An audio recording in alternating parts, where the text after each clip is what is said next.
Bonjour Monsieur Dupslaf, est-ce que vous m'entendez? Bonjour, tout à fait, je vous entends très bien. Alors déjà merci de votre présence.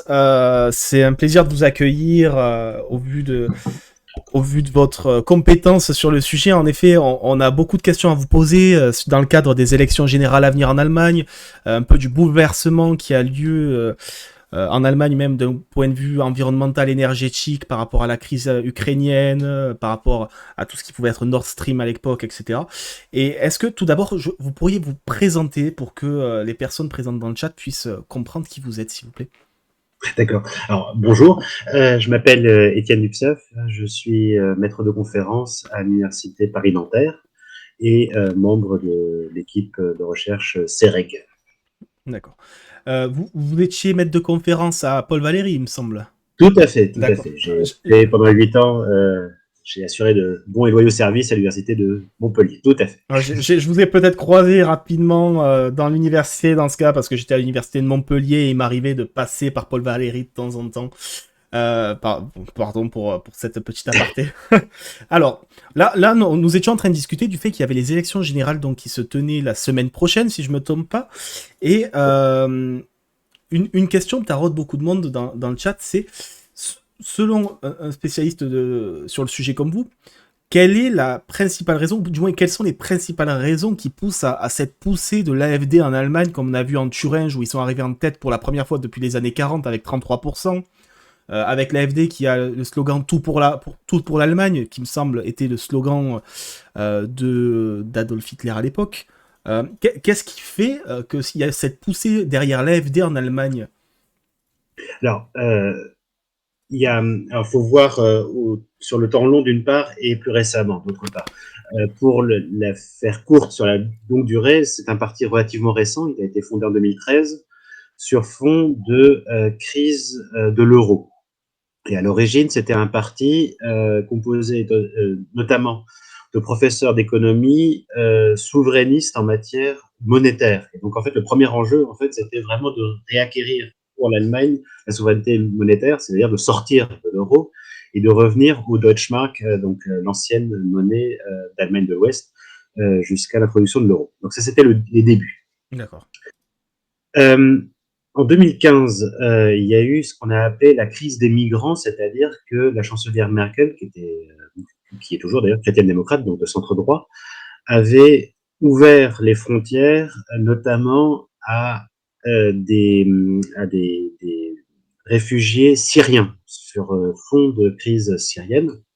Et donc, pour la seule année 2015, l'Allemagne a accueilli près d'un million de migrants, ce qui a fait forte impression, notamment sur le spectre droit de l'échiquier politique. Il faut relativiser quand même, d'une part parce que cet afflux n'a duré qu'un an, vraiment l'année 2015, et d'autre part parce que, bon an, mal an, l'Allemagne accueille de toute façon 500 à 600 000 migrants chaque année. Et évidemment, il y a aussi des gens qui repartent.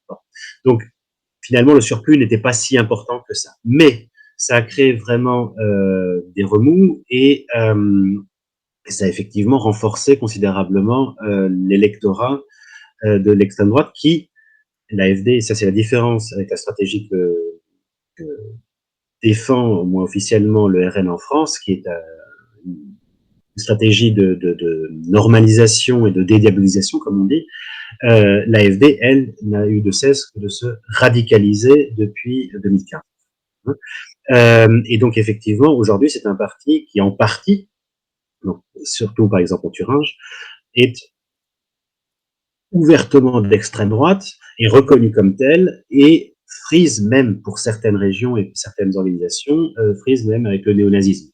Et vous avez fait référence à des slogans, vous avez effectivement des petites musiques qui reviennent. Alors on n'en est pas à faire des saluts nazis à la Elon Musk. En revanche, la candidate a bien fait une visio avec ce même Elon Musk, qui lui-même appelle à voter l'AfD. Mais effectivement, on joue avec, donc moins avec une symbolique qu'avec des maîtres mots qui ne sont pas sans rappeler effectivement le nazisme. Et là, c'est parfait parce que vous me faites faire le lien.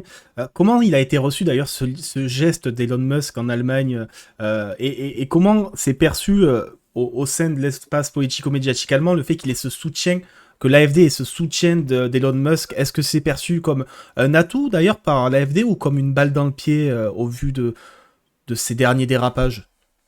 Alors, je pense que pour l'AfD elle-même, pour ses électeurs potentiels, effectivement, c'est un cadeau, hein, c'est ce soutien d'Elon Musk.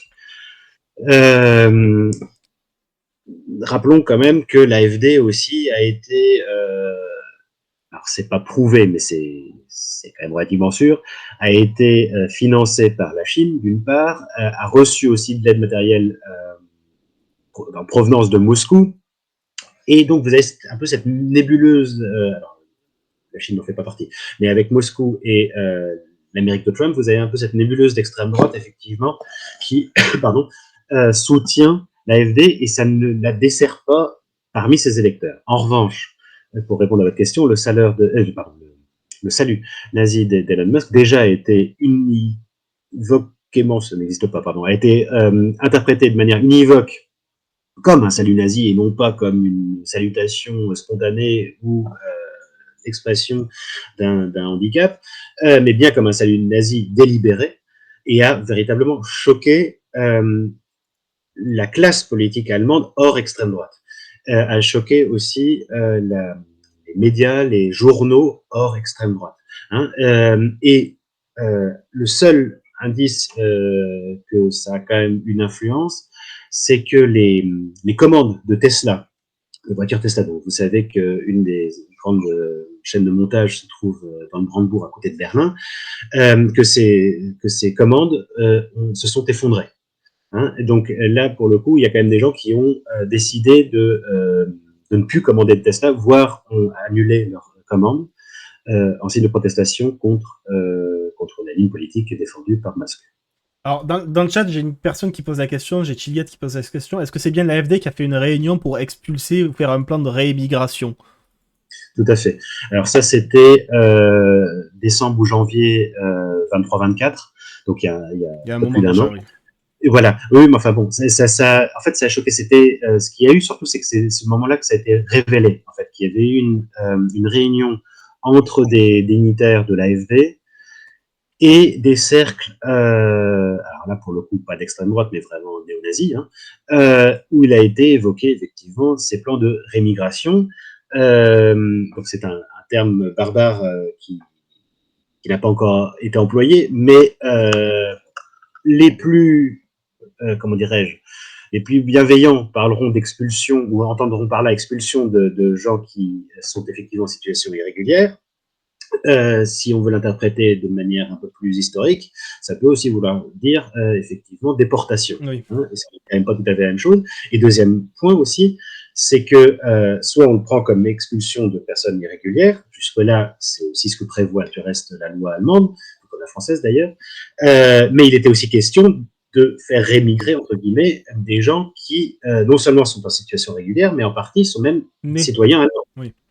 Donc il s'agissait éventuellement aussi de déchoir des personnes de leur nationalité allemande sous prétexte qu'ils n'étaient pas, excusez le terme, racialement propres, hein, de souche.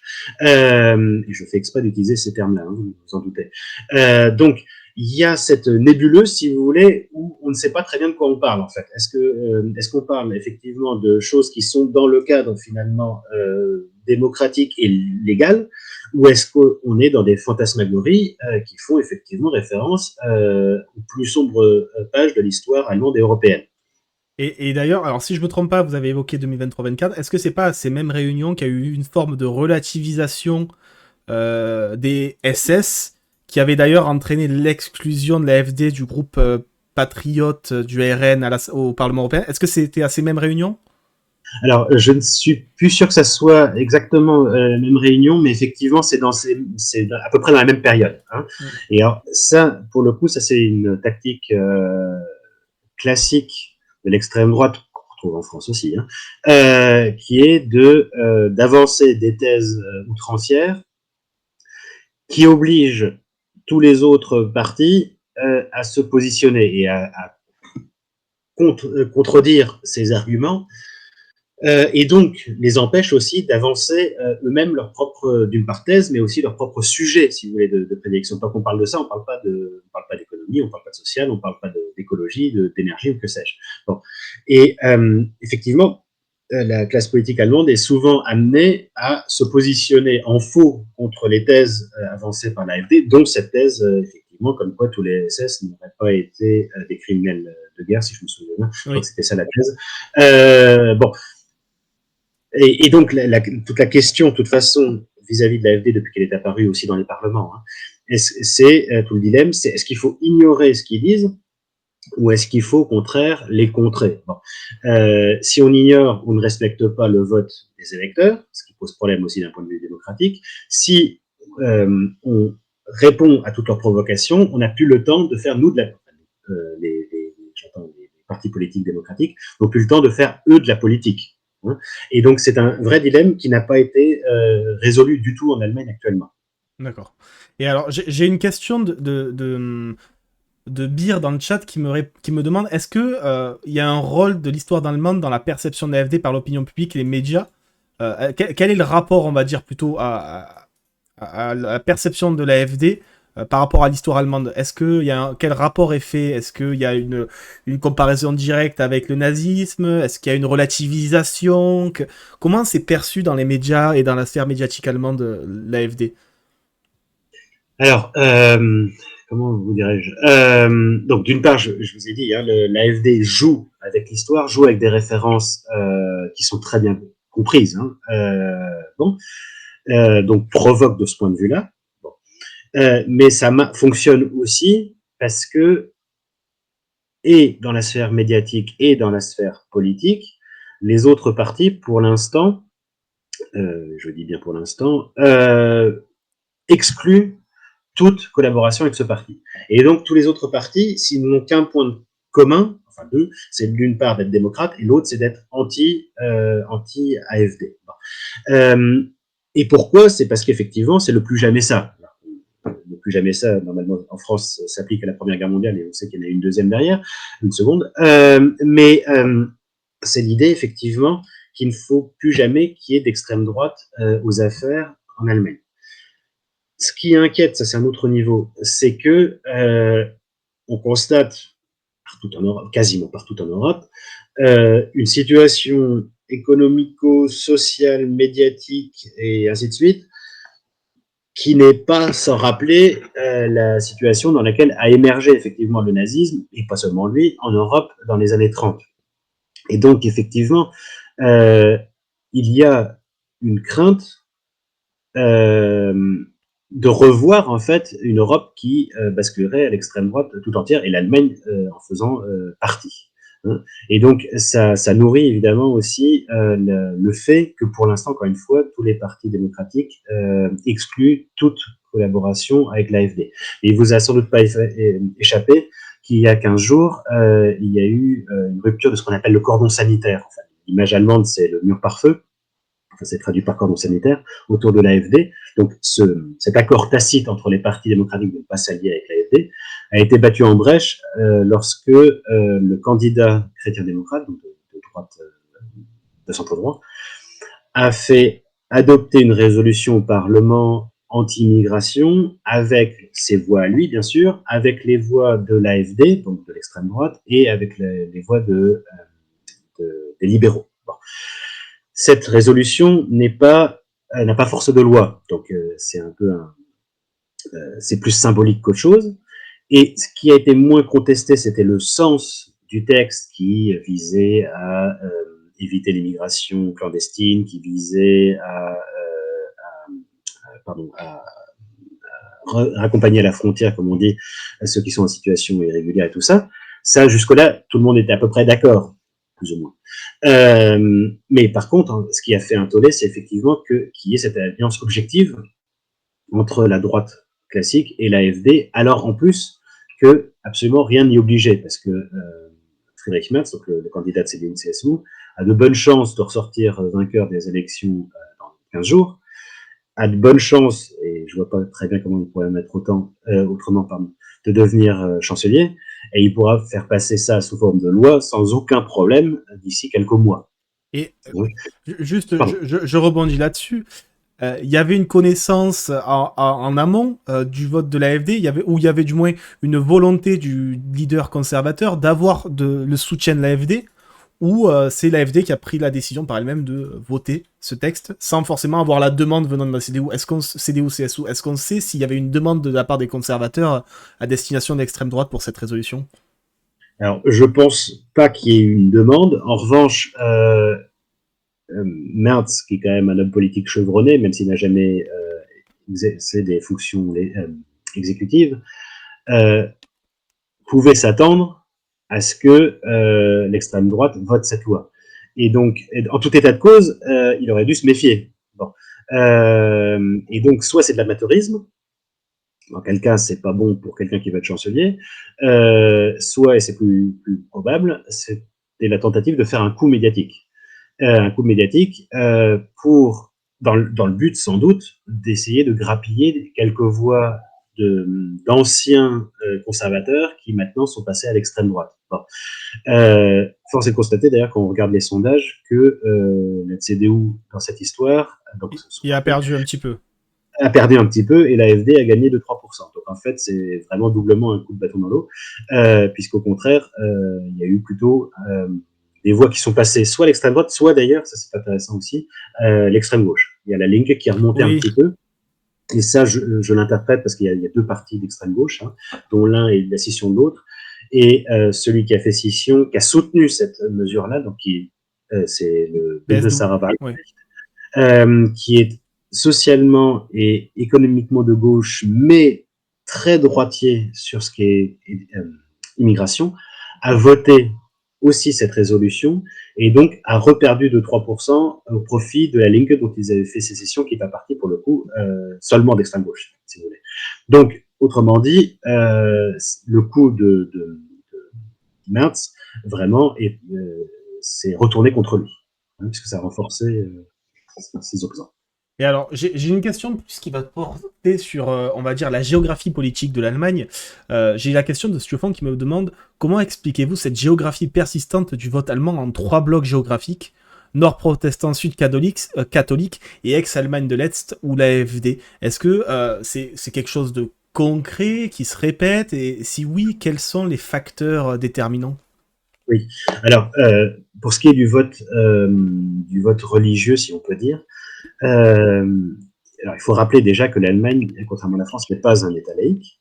Première chose. Et deuxième chose, que les églises sont reconnues vraiment d'utilité publique, sont financées par l'impôt sur les églises. Donc, quand vous êtes baptisé, vous payez un surplus de 2 ou 3% de 2 ou 3 points, pardon, sur votre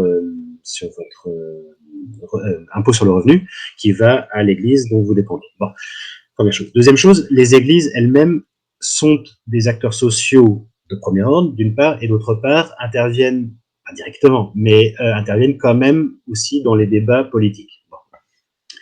Ce qui est très clair en l'occurrence, c'est que et l'Église protestante et l'Église catholique s'inscrivent officiellement vraiment en faux contre l'extrême droite. Il y a même des mises à pied parmi des pasteurs, parce qu'il y en a quelques-uns quand même, pasteurs protestants qui sont trop proches de l'extrême droite, qui sont, auxquels on enlève, si vous voulez, leur mission, parce que vraiment, cette fois-ci, si je puis dire, c'est là qu'on veut absolument éviter de répéter l'histoire, cette fois-ci, les églises veulent être propres. D'accord.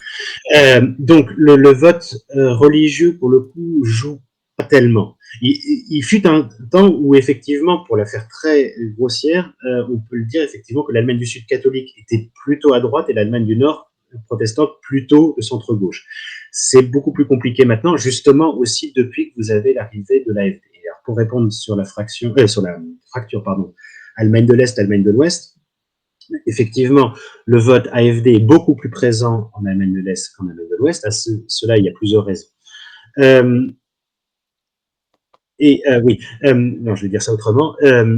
Ça a été plus marqué à l'Est qu'à l'Ouest, ça l'est toujours, mais ce qu'on observe, c'est que des cadres socio-économiques semblables induisent bien souvent des votes similaires. Ce que je veux dire par là, c'est que vous avez un vote AfD qui est beaucoup plus présent non pas dans les centres-villes, mais dans les petites villes de province et qui ont connu une forte désindustrialisation à la fin de la RDA et au moment de la réunification, et dans les régions pardon, agricoles, si vous voulez. Bon. Et surtout les endroits qui ont connu un vrai déclassement ces 35 dernières années, surtout sur le plan industriel, donc avec un fort taux de chômage, c'est surtout là que vous allez avoir le vote d'extrême droite. Globalement, vous avez plus de coins comme ça en Amérique de l'Est qu'à l'Ouest, ce qui explique que le vote y est plus favorable à l'AfD. Mais quand vous avez des coins, des régions, par exemple, les anciennes régions industrielles de la Ruhr, donc où on a cessé l'exploitation minière, où la désindustrialisation avance, vous obtenez, où l'État, c'est très important, où l'État se retire considérablement aussi. Ça, c'est un vrai facteur. Et ben c'est là que l'AfD réussit à s'implanter. Et vous avez des localités en Amérique de l'Ouest où l'AfD est là aussi à 30 ou 35%, donc beaucoup plus qu'au plan national. Hein. Et pour revenir aux églises, l'Allemagne de l'Est, effectivement, était beaucoup moins structurée par les églises, tout simplement parce que la RDA était elle-même, comme il se doit pour un État communiste, n'est-ce pas, anti-religieux. Bon. Et donc, il y a beaucoup moins d'affiliation aux églises. Et là aussi, on voit que là où l'Église se retire, ou manque d'ouaille, si je puis dire, les églises manquent d'ouaille, c'est là aussi que l'AfD perce. J'espère que c'est un peu clair. Donc, pour la faire courte, donc c'est les régions désindustrialisées, fort taux de chômage, avec un retrait de l'État et peu d'autres formes d'organisation qui pourraient structurer la société. Bah, du coup, vous répondez un peu à une question que je comptais vous poser, c'était de savoir si c'était une question de Kikou qui disait certains pointent une économie industrielle allemande qui a des problèmes, est-ce que quelque chose de réel ou pas, et est-ce que surtout c'est un élément qui joue dans la montée de l'AfD. Bah, du coup, vous venez d'y répondre, comme quoi, même en Allemagne de l'Ouest, c'est dans ces zones-là justement qu'il y a cette montée. Euh, du coup, autre question, bon, on en est loin pour le moment au vu des sondages pour l'AfD, on imagine mal l'AfD gouverner l'Allemagne prochainement, mais l'Allemagne étant un pays fédéral, question de Déborah, est-ce que l'extrême droite, si elle passe, est-ce qu'il y a des moyens de résistance au niveau régional par d'autres forces politiques? Effectivement. Ça, c'est une question cruciale. Effectivement, l'Allemagne est un pays fédéral où les régions ont des vrais pouvoirs. Des vrais pouvoirs, notamment le pouvoir quasi exclusif sur ce qui est l'éducation, sur la sécurité intérieure, donc la police, et sur les questions culturelles, ça peut jouer aussi sur la question anti-musulmane, pour la faire très courte là aussi, mais c'est les langues qui décident, par exemple, si vous avez une instruction religieuse obligatoire ou non dans les écoles, et si oui, qui peut la donner, cette instruction religieuse. Est-ce que les musulmans, par exemple, sont admis ou pas? Bon. Donc ça, c'était effectivement le premier élément. Deuxième élément, vous avez effectivement des élections régionales à peu près tout le temps. Enfin, quasiment chaque année, il y en a. Et les dernières élections qu'il y a eu étaient toutes en Allemagne de l'Est. C'était la Thuringe, la Saxe et le Brandebourg. Où dans les trois cas, l'AfD a été autour de 30%. Et en Thuringe est même devenue première force politique. Et donc, je parlais tout à l'heure de cordon sanitaire, qui existe aussi au niveau des Landes, où les autres partis s'allient pour contrer ou pour empêcher en fait une coalition avec l'AfD. En revanche, on observe que beaucoup de petits partis, notamment en Allemagne de l'Est, les petits partis, c'est les Verts, c'est les libéraux, peinent à se maintenir, voire sortent des parlements, donc c'est des voix de perdu, entre guillemets. Même le SPD, sauf au Brandebourg, est très faible en Saxe et en Thuringe, autour de 7-8%. Après, vous faites le calcul. C'est-à-dire que il y a un moment, pour élire un ministre-président ou un chancelier, d'ailleurs, il faut la majorité absolue des membres du Parlement qui élit. Bon. Donc, il vous faut quand même 50% il faut former des coalitions pour atteindre ces 50%. 50% des sièges, pas 50%. Des sièges. Parce que Des sièges. le seuil d'obtention de sièges est à combien? 5%, Oui. 5% ou 3 députés. 3 députés directs, c'est-à-dire que dans 3 circonscriptions, il faut que le candidat de ce parti-là ait obtenu la majorité relative. Mais effectivement, mais les Verts à l'Est, de toute façon, les libéraux nulle part, n'arrivent à avoir d'élus directs. Donc, enfin, élus à la majorité relative dans leur circonscription. Donc, à partir du moment où ils sont en dessous de 5%, ils sortent de l'équation. Et donc, c'est la question qui se pose aussi au plan fédéral. Les libéraux, actuellement, sont crédités de 4%. Ils seront vraisemblablement, à l'heure où je vous parle, ne seront pas représentés. Donc, ça fait 4% qui sont perdus. Il y a le Bundeswahlknecht qui actuellement est à 4%, ça fait 4% de perdus. La Linke, pour l'instant, devrait rentrer. Bon, si elle rentrait pas, ça fait 12%. Bon. Et après, il reste plus tellement de groupes avec lesquels s'allier. Et donc, tôt ou tard, la question se poserait effectivement de voir si, au plan régional, la droite bascule, en fait. Et la droite, mais peut-être aussi un peu obligée mathématiquement, bascule pour intégrer des ministres d'extrême droite dans un gouvernement de droite. Pour l'instant, ce n'est pas le cas. Et par exemple, en Saxe, la CDU, alors qu'en plus, le candidat local, c'est un représentant plutôt à droite de son parti, s'est allié avec l'extrême gauche contre l'AfD. Et ce même ministre-président a appelé dans le Brandebourg à non pas voter pour son camarade de parti, mais à voter pour le SPD, donc pour la gauche, pour le centre-gauche, contre l'AfD. Donc ce que je veux dire par là, c'est que pour l'instant, quand même, il y a, y compris à droite et dans les autres partis, vraiment cette volonté de s'allier contre l'AfD. Mais ça pose effectivement le problème, une fois, si l'AfD commence à devenir le premier pouvoir, le premier groupe et dépasse les 30-35%, ça devient effectivement un enjeu aussi de démocratie, de reconnaître la victoire de l'extrême droite.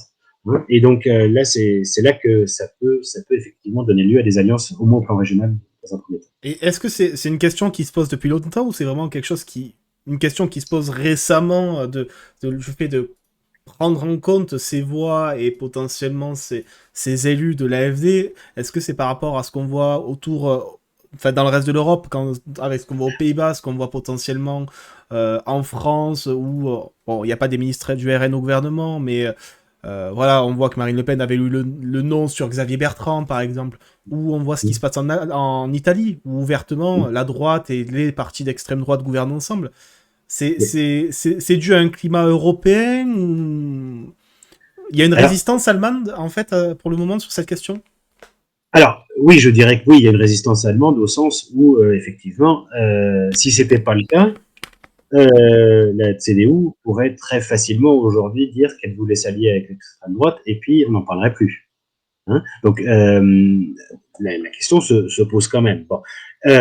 Mais ce qui a changé ces dernières années, c'est le fait que, alors au plan national, en 3 ans seulement, l'AfD sera passée de, je crois ils ont fait 12%, me semble-t-il, en 2021.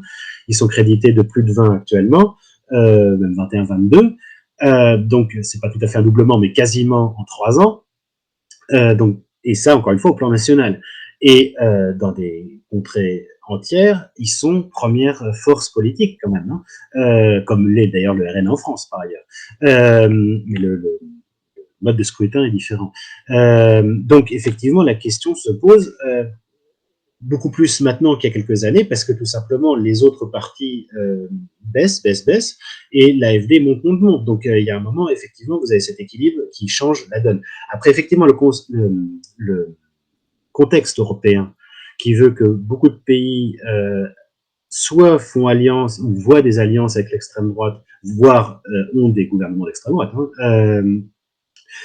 fait que vous avez sans doute, comment dirais-je, vous avez quelque part l'idée que ça devient quasi normal. Euh, et donc, ça peut, à long terme, influer sur au moins ceux qui n'excluent pas de voter pour l'extrême droite. Vous avez vraiment une forme de résistance contre ça, mais vous avez quand même aussi des gens qui commencent à voter pour. Hein. Et donc, il est tout à fait possible qu'à moyen terme, on ait un basculement effectivement en Allemagne aussi. D'accord. Et alors ça, c'est une question, on va dire, un peu plus sociologique, question de Déborah. Quel est le profil des électeurs AfD aujourd'hui en Allemagne? Est-ce que c'est le même profil dans tout le pays déjà? Ou est-ce que vraiment il y a une différence Allemagne de l'Est, Allemagne de l'Ouest, par exemple? Alors, il y a une différence Allemagne de l'Est, Allemagne de l'Ouest, au sens où en Allemagne de l'Est, mais ça va avec la sociologie générale de l'Allemagne de l'Est, le, le vote AfD est plutôt un vote masculin, ça c'est partout le cas, c'est le cas partout, pardon, plutôt masculin et plutôt plus âgé. Donc c'est plutôt pour la faire très vite, des conservateurs qui trouvent, et ça c'est ceux qui ont été déçus par la chancelière Merkel, qui était réputée trop centriste, qui ont trouvé que ce parti n'était plus assez, que la CDU n'était plus assez conservatrice. Et donc c'est des déçus du conservatisme dont je parle là. Il y a une deuxième frange qu'on observe partout, pour le coup, et je crois que c'est un peu le cas en France aussi d'ailleurs, c'est que les primo-votants, donc c'est les jeunes électeurs, qui Oui. sont là où traditionnellement en Allemagne, ils étaient plutôt attirés par les Verts, ont tendance alors peut-être pas majoritairement, mais c'est quand même assez marqué, à délaisser la gauche au profit d'extrême droite. Alors ça, on l'interprète de diverses façons. Alors d'une part, une sorte de néoconservatisme aussi parmi les jeunes, ça existe, et d'autre part aussi par les campagnes, alors pas forcément estampillées AfD, mais des campagnes qu'on voit sur les réseaux sociaux, sur les TikTok et Instagram et compagnie, qui sont des campagnes négatives contre tous les autres partis établis, et notamment d'ailleurs contre les Verts, tout particulièrement contre les Verts, donc autour d'histoires de wokisme, autour donc d'une part wokisme, d'autre part le reproche que les Verts seraient un parti pour les couches aisées, au sens où, par exemple, toutes les lois sur les chauffages et tout ça touchaient les plus pauvres qui ne pouvaient pas tout simplement changer de chaudière comme ça du jour au lendemain. Tout ça pour dire que donc des attaques négatives, encore une fois, contre les Verts, qui apparemment fonctionnent assez bien sur les jeunes. D'accord. Et donc du coup, il y a cette question. Donc il y a le rapport vraiment aux réseaux sociaux, peut-être à TikTok, comme en Roumanie, j'imagine. Est-ce que il y a un risque? Bon, là, je pense pas qu'il y ait une invalidation de l'élection, étant donné que c'est pas l'Allemagne qui va, l'AfD qui va gagner ces élections, mais imaginons dans un cadre où il y a une percée extraordinaire, voire anormale de l'AfD en Allemagne, est-ce qu'il pourrait y avoir c'est que de la spéculation et de la politique fiction, hein, mais une annulation comme on a pu avoir en Roumanie, si on voit qu'il y a un rapport avec TikTok notamment, ou même X, comme on voit quand même Elon Musk qui fait quand même des conférences avec Alice Weber. Enfin, est-ce qu'il y a cette possibilité en Allemagne aujourd'hui? Alors, je ne pense pas qu'il puisse y avoir annulation des élections pour ça. En revanche, effectivement, la loi sur les partis interdit tout financement provenant de l'étranger. Et interdit aussi toute ingérence de l'étranger sur les partis, que ce soit dans le programme ou dans le fonctionnement. Euh, il y a des histoires de caisse noire à l'AfD, de l'argent dont on ne sait pas très bien d'où il provient, d'où il provient géographiquement d'une part, et aussi qui sont vraiment les financeurs derrière. Je pense pas que ça jouera sur une invalidation des élections. Une question qui se pose, en revanche, c'est la question de l'interdiction pure et simple de l'AfD par la Cour constitutionnelle. C'est un La question se pose parce que, alors déjà, rappelons que seule la Cour constitutionnelle peut interdire un parti au seul motif qu'un parti serait contraire au fonctionnement démocratique dans son programme ou dans ses agissements. Pour que la Cour constitutionnelle ayant besoin d'être saisie, elle ne peut l'être que par les deux chambres du Parlement ou le gouvernement. Et donc, c'est là que ça devient une question politique et non pas juridique. Est-ce que les deux chambres, l'une des deux chambres ou le gouvernement, veulent saisir la Cour constitutionnelle? Le problème, c'est que il est assez clair que l'AfD n'est pas démocratique, au moins dans une bonne partie de ses structures. D'ailleurs, elle vient de dissoudre sa jeunesse parce que elle était trop néo-nazie. Bon, donc ça c'est pour prendre les devants. Hein. Mais donc la question politique, c'est est-ce que ce soit le gouvernement ou les parlements, peuvent prendre la responsabilité de faire en sorte que soit interdit un parti qui aujourd'hui rassemble 20% des électeurs, plus de 20% des électeurs, et localement 30 ou 40% des électeurs. Et donc là, ça devient une question politique, et parce que là, effectivement, l'accusation évidente, ça sera que c'est les autres qui sont des partis antidémocratiques, puisqu'ils interdisent un parti qui parfois est plus puissant qu'eux-mêmes. Et donc c'est là-dessus que ça pourrait jouer. Alors, je vais faire un parallèle assez risqué. Voilà. Est-ce que cette potentielle interdiction de l'AfD, qui arrive peut-être un peu trop tard si elle venait à être fait du poids de l'AfD, ne pourrait pas être un catalyseur, enfin, ne pourrait pas servir de catalyseur à une personnalité politique allemande, comme quelque chose comme ça a pu être fait fut un autre temps avant la Seconde Guerre mondiale, où il y avait eu l'emprisonnement, qui avait été suivi de l'écriture du livre, et qui, à la sortie, avait fait derrière voilà, vraiment une vague brune en Allemagne à l'époque. Est-ce que ça peut pas être quelque chose qui peut servir d'élément déclencheur à un événement similaire en Allemagne aujourd'hui? C'est ça. Et c'est bien la raison pour laquelle, à mon avis, le parti ne sera pas interdit, parce que ça serait vraiment jouer avec le feu, effectivement, et ça permettrait à l'extrême droite, qui de toute façon est toujours très bonne là-dedans, de se victimiser.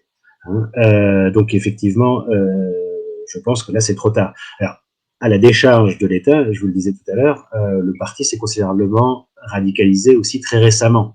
Il aurait été difficile de l'interdire à ses débuts, parce que c'était un parti, je vous l'ai dit, souverainiste, mais prôner la sortie de l'Union... non, pardon, à l'époque, on ne prônait pas la sortie de l'Union européenne, on prônait la sortie de l'euro, et le retour à une monnaie nationale, ça n'est pas anticonstitutionnel, ça n'est pas antidémocratique, ça n'est pas fasciste, c'est souverainiste. Bon. Et donc, il n'y avait aucune munition à l'époque pour interdire le parti. Et donc, du coup, c'est une situation un peu compliquée, parce qu'effectivement, aujourd'hui, le parti peut être beaucoup plus radical qu'à l'époque, parce qu'il est aussi plus fort. Hein, donc, c'est un peu un cercle vicieux dans lequel les autres partis ont bien du mal à se positionner. Alors, il faut aussi observer que dans les parlements, que ce soit régionaux ou nationaux, les autres partis mettent aussi en scène leur opposition à l'extrême droite, au sens où, par exemple, contrairement à ce qu'il y a pu y avoir dans la précédente législature en France, il n'y a jamais eu de vice-président de l'AfD du Parlement. Hein, normalement, enfin, ça n'est absolument pas institutionnalisé, mais c'est une habitude que tous les groupes parlementaires ont un vice-président ou une vice-présidente du Parlement. Hein, Alors que, je fais une petite aparté, Oui, alors qu'au Parlement européen, des postes très importants ont déjà été attribués à des groupes d'extrême droite, notamment à l'ECR. Hein. oui, mais en France aussi. Là, Oui, actuellement, il n'y a plus de vice-président, mais il y a eu un vice-président dans la législature précédente. Il y a eu des présidences de commission et des choses comme ça. Et ça, en Allemagne, ça n'est pas le cas. D'une part, et d'autre part, quand vous avez prise de position de quelque parti que ce soit autre que de l'AfD, à peu près systématiquement, il y a un passage dans chaque discours qui condamne l'extrême droite, quelle que soit la position de l'extrême droite sur tel ou tel sujet. Ce qui, d'une part, doivent montrer qu'effectivement les partis démocratiques sont rigoureusement alliés dans leur combat contre l'extrême droite, mais permet là aussi à l'extrême droite, encore une fois, de se victimiser en disant oui, mais attendez, vous donnez une vice-présidence à l'extrême gauche, pourquoi nous on n'en a pas, c'est injuste, c'est pas démocratique, et ainsi de suite. et du coup, là, juste avant, vous parliez de la jeunesse néo-nazie qui avait été interdite, enfin, Ah ça non, elle avait, a été dissoute. qui a dissoute. été dissoute. Et moi, du coup, je vais poser une question, et je vais faire le rapport avec une question posée par Nomads. Comment un pays comme l'Allemagne, avec son histoire, peut voir une telle résurgence du fascisme? Est-ce que les Allemands ont oublié, ou est-ce qu'il y a d'autres causes? Et du coup, je dirais, est-ce que c'est parce que cette jeunesse se situe historiquement si loin qu'elle n'en a pas peut-être les enjeux, euh, qu'elle n'en comprend pas les enjeux? Alors, il y a effectivement le temps qui a passé, hein, c'est vrai que ça fait 75 ans, ça joue, c'est sûr. Hein, 75 ans, c'est 3 générations qui sont nées après. Il y a ça qui joue. Il y a aussi une chose qui explique d'ailleurs un facteur qui est souvent mis en avant pour expliquer pourquoi l'extrême droite a d'abord percé en Allemagne de l'Est avant l'Allemagne de l'Ouest, c'est pour le coup une résurgence de la RDA, au sens où la RDA c'est toujours vu comme l'État antifasciste par excellence, et donc un État qui serait en rupture complète avec le nazisme, et donc qui n'aurait rien à voir avec ça. Autrement dit, elle avait ensuite postulé que, donc, étant l'État antifasciste, il ne pouvait pas y avoir de fascisme en RDA, donc il n'y avait pas de racisme en RDA, il n'y avait pas d'étrangers en RDA, ce qui est faux du reste, puisque au contraire, il y avait des travailleurs d'autres pays frères communistes, ou par exemple des Vietnamiens, des Angolais, et ainsi de suite, mais qui étaient parqués complètement en dehors de la société et dont on interdisait tout contact avec la population autochtone. Bon, voilà pour le non-racisme. Mais le mythe selon lequel la RDA était antifasciste et donc que les Allemands de l'Est ont toujours été antifascistes et donc ne sont pas par définition racistes, a fait en sorte qu'il n'y ait pas d'identification avec le passé. Là où la RFA, même légalement, hein, s'est inscrite dans la continuité, légalement encore une fois, dans la continuité avec l'État qui avait été aussi nazi. Hein. Et donc, de ce point de vue-là, la RFA, donc la République fédérale, s'est construite en faux contre le nazisme, mais en prenant la suite, surtout en revendiquant la responsabilité. C'est ça le point important. Et donc, du coup, l'enseignement de ce qu'a été le nazisme et le fait de diffuser dans la société qu'il fallait pas que ça se reproduise était sans doute plus fort en RFA qu'en RDA.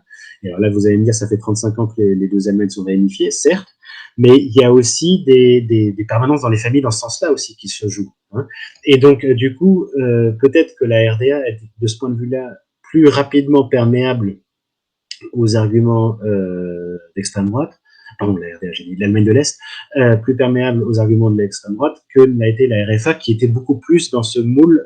Faut pas qu'on recommence, faut pas que ça revienne de chez nous. Non. Et alors là, du coup, je reste sur le sujet de la FD et notamment plus de ce qui va relever du symbole, de la symbolique. Est-ce qu'en Allemagne, déjà, il existe une pénalisation, on va dire, de tout ce qui va être de la symbolique qui relève du nazisme, c'est-à-dire tout ce qui va être croix gammée, tout ce qui va être salut nazi. Tout à fait. Oui, ça tombe directement sur le coup de la loi, il n'y a aucune hésitation. Et du coup, c'est là que je réagis. J'imagine que vous avez vu passer cette affiche de la FD avec 3 enfants et les parents qui font avec leurs bras le toit d'une maison, mais que ça s'apparente à ce qui pourrait être un salut nazi. Est-ce que ça, c'est quelque chose qui est répréhensible en Allemagne ou est-ce que c'est quelque chose qui passe? Alors première chose, effectivement, toute référence explicite au nazisme est effectivement interdite. Donc, toutes les croix gammées, toutes les parties d'uniforme, tous les saluts nazis, y compris les symboles, les 88, les 18 et toutes ces choses-là. Sur les plaques d'immatriculation, vous ne pouvez pas avoir 2S ou SA, des choses comme ça. Donc oui, effectivement, tout ça c'est interdit. Ce qui se passe, c'est deux choses. D'une part, alors ça c'est moins l'AfD que ses prédécesseurs qui étaient des partis beaucoup plus néo-nazis. Quand ils étaient dans les parlements régionaux, parce que ça il n'a jamais eu au plan national, profitaient et abusaient de l'immunité parlementaire en plénière et donc à la tribune pouvait tout à fait professer des paroles qui étaient en soi répréhensibles, mais qu'on ne pouvait pas aller condamner. Bon. Maintenant, ce que fait l'AfD, effectivement, et tout particulièrement son chef de Thuringe, qui lui-même est un prof d'histoire venu de l'Ouest, et qui connaît très bien son nazisme, y compris par appétence personnelle, c'est qu'il joue avec des paroles qui sont quasiment celles des nazis. Votre référence est excellente. Ce n'est pas un salut nazi, mais tout le monde le reconnaît. Oui. Vous voyez, et donc là, ça devient, c'est encore une fois cette provocation qui fait que tous les autres vont devoir s'occuper de cette affiche. Et en attendant, cette affiche, elle existe. C'est-à-dire qu'elle est beaucoup plus présente, si vous voulez, dans les représentations, dans les têtes, que ne le sont les autres affiches. Bon. Regarde, je la montre au chat rapidement. Vous voyez cette image, c'est trois enfants sur le canapé, les deux parents derrière qui, avec les bras tendus, voilà, c'est très évocateur du signe de salut nazi. Voilà. Pardon, voilà. Je vous laisse reprendre. Oui, on note aussi à ce niveau-là, par exemple, que la candidate Weidel, donc qui est celle qui est la tête de liste pour les élections législatives nationales, qui d'apparence est très, comment dirais-je, bourgeoise, bon, très propre, mais pas du tout martiale, si vous voulez, dans son apparence, tout à fait classique bourgeoise, bon, ce qu'elle est du reste. Hein. Mais on a pu observer ces derniers mois que dans ses meetings, quand elle tient un discours, alors pas au Parlement, mais dans les meetings, elle a changé de diction. Et alors, on n'en est pas là, évidemment, mais là aussi, ça fait discrètement signe, on va dire, vers l'addiction des vrais nazis, entre guillemets, Hitler et Goebbels. Alors, elle roule pas les airs, mais on n'en est pas si loin que ça. Et alors, pour la blague, mais ça, c'est vraiment quasi... Ça, je pense que c'est l'inconscient qui parle, mais vous connaissez le film de Chaplin, Le Dictateur, où il crie dans le micro qui se baisse et tout ça. Et je ne sais pas si vous avez remarqué ou si vous le savez, mais il y a certains mots allemands dans ce fatras qui en soi les non-langues. Hein. Et il y a notamment, à un moment, vous avez écrit dans le film, qui s'écrit Wiener Schnitzel, donc le schnitzel autrichien, enfin de Vienne. Bon. Et il se trouve que, j'ai vu ça dans un discours de meeting de Weidel, qui revendiquait que les Verts, fallait pas qu'ils lui prennent son schnitzel, qu'elle avait envie de manger sa viande et tout ça. Bon. Mais elle a prononcé le schnitzel, déjà c'était le même mot, et ensuite avec vraiment le même ton qu'Hitler qui singeait, pardon, que Chaplin qui singeait Hitler. Bon, voilà, c'est pour la petite histoire. Mais tout ça pour dire que effectivement, on provoque et on joue avec la symbolique en restant toujours à l'extrême limite de la légalité. Alors là du coup, vous parlez d'Alice Weidel, ça me permet de sauter sur le sujet de sa personne, notamment. On sait que dans sa famille, elle avait des personnes qui étaient considérées comme des juges à l'époque des juges. C'était un juge nazi, il me semble, si je me trompe pas. Aujourd'hui, elle est donc la leader de l'AfD, et certaines disent qu'elle y est de par ses bouclier d'immunité qu'elle aurait, de par son orientation sexuelle, de par le fait que sa compagne soit une personne de couleur issue de l'étranger. Comment c'est perçu politiquement ça? Est-ce que c'est juste vraiment un argument qui est utilisé pour dire on ne peut pas m'attaquer sur ces sujets parce que regardez-moi, regardez que je suis et ce qui m'accompagne? Ou est-ce que c'est... Et est-ce que surtout, du coup, il n'y a pas une frange de son parti qui veut peut-être l'écarter à cause de cela aussi? La frange la plus radicale. Alors effectivement, c'est un argument qui est souvent avancé, pour le coup, par la gauche, avec tous les guillemets de la terre, censée être wokiste. C'est-à-dire, comment pouvez-vous vous-même, effectivement, qui êtes ouvertement lesbienne, qui êtes ouvertement mariée à une femme, comme vous avez dit, de couleur, bon, comment pouvez-vous avoir un programme ouvertement anti-gay, alors pas anti-gay au sens, il faudrait les interner, hein, mais anti-mariage gay, par exemple, sachant qu'elle-même est mariée, hein, elle est mariée, sous le régime du mariage gay, bon, qui est un mariage normal.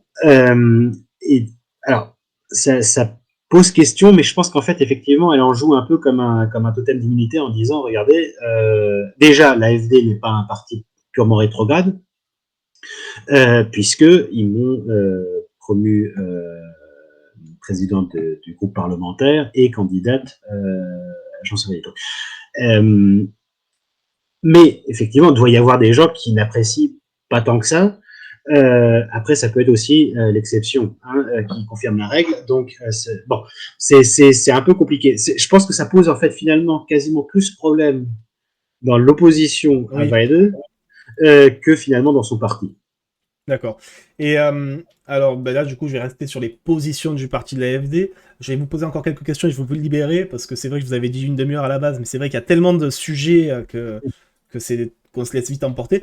Comment la FD aujourd'hui elle justifie ses positions, notamment sur la mémoire de la Shoah et sur les monuments commémoratifs? Voilà, c'est Serge Antonovitz qui évoque les déclarations notamment controversées de certains de ses membres comme Björn Höck à propos du Mmh. monument commémoratif de la Shoah. Oui. Alors, ça c'est donc Björn Höcke, c'est le fameux homme fort de l'AfD en Thuringe, hein, et qui donc vraiment ce qu'il y a de plus radical dans le parti, en tout cas dans ce qu'on connaît. Et effectivement, il a qualifié ce monument aux Juifs assassinés d'Europe, qui est donc en plein Berlin, hein, juste pas loin de la porte de Brandebourg, de, de honte. Bon. Alors, euh, ça aussi, bon, c'est de la provocation en fait, si vous voulez. C'est de la provocation parce qu'effectivement, ça oblige tous les autres partis à se positionner. En attendant, on ne parle que de ça, et c'est en fait, ça n'est ni plus ni moins que du relativisme que on connaît assez bien en France aussi. Hein. Bon, la différence effectivement, c'est que l'antisémitisme en Allemagne est beaucoup plus durement réprimé qu'en France. Mais ils se prendront. Et Höcke pourra qualifier ce monument de honte, il ne tombera jamais dans l'antisémitisme ouvert. Et alors, juste là, je rebondis. Vous dites que l'antisémitisme est beaucoup plus réprimé en Allemagne. Est-ce que en Allemagne, il y a ce rapport aussi à l'antisionisme, un peu comme il peut être fait en France ou pas? Alors, ça c'est un enjeu qui est assez récent en fait, parce que globalement, on avait, encore une fois en référence au passé, euh, on avait comment dirais-je, un soutien quasi inconditionnel à Israël, quasiment. À tel point d'ailleurs qu'un ancien président de la République, mais qui était aux affaires à l'époque, a pu dire que la sécurité d'Israël faisait partie de la raison d'État de l'Allemagne. Ce qui, du reste, a fait scandale parce qu'un président de la République n'a pas le droit de dire ça. Virgule. Tout ça pour dire que, par contre, encore une fois, scandale sur le fait qu'il n'avait pas le droit de le dire, mais pas beaucoup plus que sur le fond. Ce qui est assez récent, c'est les questions. Alors là, ça touche moins l'extrême droite que l'extrême gauche. C'est la question effectivement du conflit actuel en fait entre Israël et notamment la bande de Gaza, où à l'extrême gauche, vous avez quand même des voix qui s'élèvent contre la politique du gouvernement Netanyahou, avec là aussi des accusations d'antisémitisme. Je ne vais pas rentrer dans les débats, mais effectivement, mais vous avez ça aussi en France. Hein, vous le voyez avec LFI qui est régulièrement accusé de, à tort ou à raison, je ne rentre pas là-dedans, d'antisémitisme. Mais là où en France c'est un vieux débat, est-ce qu'on est plutôt pro-Israël ou pro-Palestine, pro-arabe pour la faire courte. En Allemagne, cette question se posait pas vraiment jusque-là parce que vraiment vous aviez ce consensus derrière Israël, encore une fois, moins par conviction que tout ce que faisait Israël était formidable, que par l'idée qu'il ne fallait surtout pas critiquer Israël, vu ce qu'on avait, les crimes qu'on avait perpétrés contre des Juifs il y a 75 ans. D'accord. Alors, désolé pour la petite aparté, que c'est vrai que c'était pas forcément dans le sujet. Et alors, tout à l'heure, vous avez parlé d'extrême gauche en Allemagne. Question de Tilgad. Est-ce qu'il y a une vraie extrême gauche au Parlement allemand et quels sont ces différents éléments pour définir ces partis, du coup, comme des partis d'extrême gauche? Il me semble qu'il y en a deux, si je me trompe pas. Alors, oui, en fait, tout à fait. Donc, en 21, il y avait qu'un parti d'extrême gauche qui s'appelle toujours d'ailleurs Die Linke, donc la gauche, euh, qui est rentré au Parlement parce qu'ils avaient 3 députés élus directement. Donc ils avaient fait 4,8, 9, je sais plus %. Et donc ils ont un petit groupe parlementaire. Première chose. Deuxième chose, il y a eu une scission, pareil, décembre-janvier 23-24, où une certaine Sarah Wagenknecht, qui est une figure médiatique assez impressionnante, mais qui a finalement assez peu de capital politique, a fait sécession.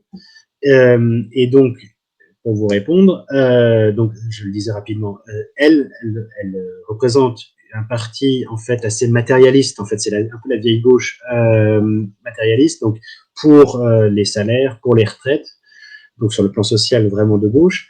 En revanche, pour tout ce qui est sociétal et immigration, un très fort conservatisme, voire quand même des positions vraiment anti-migrants. Et c'est là la différence avec ce qui reste de la Linke, qui était effectivement un parti d'extrême gauche, donc à gauche de la social-démocratie, et qui a la particularité d'être radicalement pacifiste. Et de ce point de vue, d'être pour la sortie de l'OTAN, considérant toujours, si je puis dire, parce que c'est un lointain successeur du parti d'Allemagne de l'Est, sortir de l'OTAN, toujours dans l'idée que l'OTAN, parce que occidentaliste, serait un groupement impérialiste et donc fasciste et ainsi de suite. Bon. Ça, c'est pour le pacifisme. Après, sur le politique même, en fait, on se rend compte que c'est un parti assez classique d'extrême gauche, c'est-à-dire plus pour les ouvriers, plus pour les revenus bas et moyens, plus d'interventionnisme de l'État, plus d'impôts pour les riches, plus d'impôts pour les grandes sociétés, des choses comme ça. D'accord. Mais donc, effectivement, et ça commence à reprendre, entre guillemets, un petit peu, puisque ils sont passés de 4 à 6%, que cela. Donc, donc apparemment, il y a de la place pour eux actuellement. D'accord. Donc du coup, Die-Link siège dans le groupe qui est considéré comme le groupe d'extrême gauche du Parlement européen, qui est le groupe Left. Oui. Par contre, le groupe BSW, qui est donc le deuxième parti, Oui. a fait 6 sièges aux élections européennes. Ils siègent en non-inscrits. Est-ce qu'ils ont vocation à rejoindre le groupe The Left aussi, ou à rester dans les non-inscrits, selon vous? Alors, ça, c'est un peu la grande question. En fait, Wagenknecht avait fait cette sécession dans l'idée en fait, de se créer un parti sur mesure, à tel point d'ailleurs que le parti porte son nom, c'est quand même pas rien. Il était, quand il a percé, là, en Allemagne de l'Est, il est rentré dans 2 gouvernements quand même, hein, en partant de rien quelques mois plus tôt. Mais au plan national, il était à 6 ou 7% il y a quelques mois, et là maintenant, il est donc en dessous de 5, il est autour de 4. Et donc, il risque de disparaître au plan national. Et donc, qu'est-ce que deviendront ces élus? Est-ce qu'ils vont retourner au bercail, si je puis dire, et retourner à la Linke, donc regrossir la Linke et donc intégrer effectivement Left, ou est-ce que je sais pas, ça je peux pas vous dire, et je pense que surtout eux-mêmes ne le savent pas encore, et attendent un peu de voir ce que donnent les élections dans 15 jours. Et alors moi, je vais me risquer au rapport. Quels sont les rapports entre BSW et AFD, notamment sur les... Parce que beaucoup, on en avait discuté déjà en live avec d'autres, en parlant du BSW, en parlant d'un parti qui se dit à la fois extrêmement social, mais extrêmement nationaliste. Certains s'étaient amusés un peu à faire le rapport avec ce que pouvait être la NSDAP à l'époque. Est-ce que c'est une comparaison qui peut être justifiée sur certains points, ou ça a vraiment rien à voir? Non. Alors ça, je vais la faire courte. Non, ça n'a rien à voir. Non. Alors, il y a aussi l'AfD qui a, mais là aussi, toujours dans l'idée de provoquer, l'autre jour, a soutenu, en fait, c'est Biden qui a soutenu ça, que Hitler avait été un communiste et d'extrême gauche Et et un jamais socialiste, extrême oui. droite. Voilà. Donc ça, pardon, mais c'est des conneries. Et c'est fait exprès, je veux dire, elle sait très bien qu'il n'était pas communiste, c'est juste la provocation. Bon, pour ce qui est de Wagenknecht, non, ça n'a rien à voir avec le NSDAP. Il y a bien eu, effectivement, tout à l'origine et jusqu'à ce que Hitler se débarrasse de Strasser, il y a bien eu une petite frange vaguement socialiste, et il y a bien eu le nom, enfin, il y a bien socialiste dans le national-socialisme, on est bien d'accord, mais ça n'a jamais été un parti ouvrier, ça n'a jamais été un parti de gauche. Donc non, la comparaison s'arrête là. En fait, pour moi, Wagenknecht, elle est intéressante au sens, enfin intéressante actuellement, j'entends, au sens où elle se positionne, et finalement la Linke aussi, dans une gauche, encore une fois, résolument matérialiste par rapport à une gauche qui serait post-matérialiste, donc hédoniste, qui serait plus sur la libéralisation de la société, sur l'égalité des sexes, sur les questions d'IVG, tout ça, bon, toutes ces choses-là. Et l'extrême gauche allemande, elle prend le parti, effectivement, non pas d'être forcément extrêmement conservatrice, mais de ne pas axer sa campagne et sa politique là-dessus. Et en fait, de beaucoup plus l'axer sur vraiment du matériel. capitalisme, oui, plus d'argent pour les pauvres, en fait, hein, pour la faire très courte. Et donc, et effectivement, c'est une frange de la gauche que les Verts, par exemple, ces dernières années, ont complètement délaissé, et que le SPD a tenté de reconquérir, et c'est d'ailleurs à mon sens pour ça que Scholz a réussi à être élu en 2021, à partir du milieu des années 2010, en fait.